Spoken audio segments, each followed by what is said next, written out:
Hi అండి, అందరికీ నమస్కారం. Welcome back to my channel friends. ఈ వీడియోలో జగన్కు గుడ్ న్యూస్ అండి. భారతదేశ చరిత్రలోనే జగన్ ప్రత్యేక రికార్డు. ఎన్నికల కమిషన్ కీలక నిర్ణయం ఈ మేరకు అయితే వెల్లడించింది. మరి పూర్తి డీటెయిల్స్ అయితే వీడియోలో ఉన్నాయి. ఈ వీడియో ఎక్కడ కానీ స్కిప్ చేయకుండా ఎండ్ వరకు చూడండి. అప్పుడే ఇన్ఫర్మేషన్ అయితే పూర్తిగా అర్థమవుతుంది. అలాగే వీడియో నచ్చినట్లయితే ఒక లైక్ చేయండి ఫ్రెండ్స్. ఇక విషయానికి వచ్చినట్లయితే ఈ ఎన్నికల్లో టీడీపీ, బీజేపీ, జనసేన కూటమిగా ఏర్పడి అధికార పార్టీ అయిన వైసీపీని ఎదుర్కొన్నాయి. ఈ ఎన్నికల్లో ప్రజలు కూటమికి పట్టం కట్టారు. సో ఇదిలా ఉంటే ఓటమి నిరాశలో ఉన్న వైసీపీ నాయకులకు, కార్యకర్తలకు అందరికీ కూడా కేంద్ర ఎన్నికల సంఘం ఒక శుభవార్త అందించింది ఫ్రెండ్స్. ఈ ఎన్నికల్లో కూటమి విజయం సాధించినప్పటికీ వైసీపీ తన ఆధిపత్యాన్ని మరోసారి అయితే నిరూపించుకుంది ఇక్కడే. సో ఇటీవల జరిగిన ఎన్నికల్లో అతిపెద్ద పార్టీగా వైసీపీ అయితే అవతరించింది ఫ్రెండ్స్.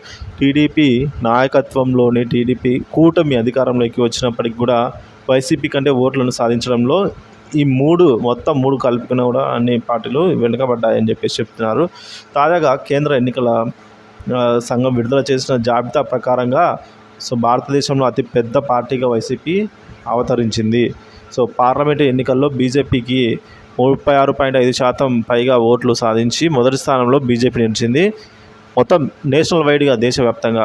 అలాగే 21.9% పైగా ఓట్లు సాధించి రెండో అతిపెద్ద పార్టీగా కాంగ్రెస్ ఆవిర్భవించింది.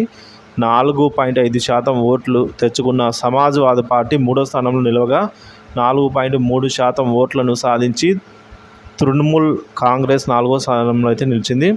ఇక వైఎస్ జగన్ నేతృత్వంలోని వైసీపీ పార్టీ 2.06% ఓట్లు సాధించి 5వ స్థానంలో నిలిచింది ఈ జాబితాలో.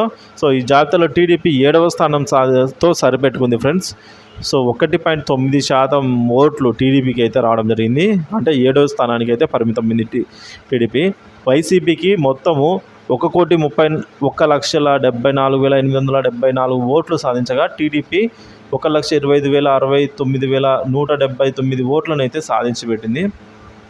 ఇక్కడ విశేషం ఏమిటంటే వైసీపీ కంటే ముందున్న 4 పార్టీలు ఏదో ఒక పార్టీతో పొత్తు పెట్టుకొని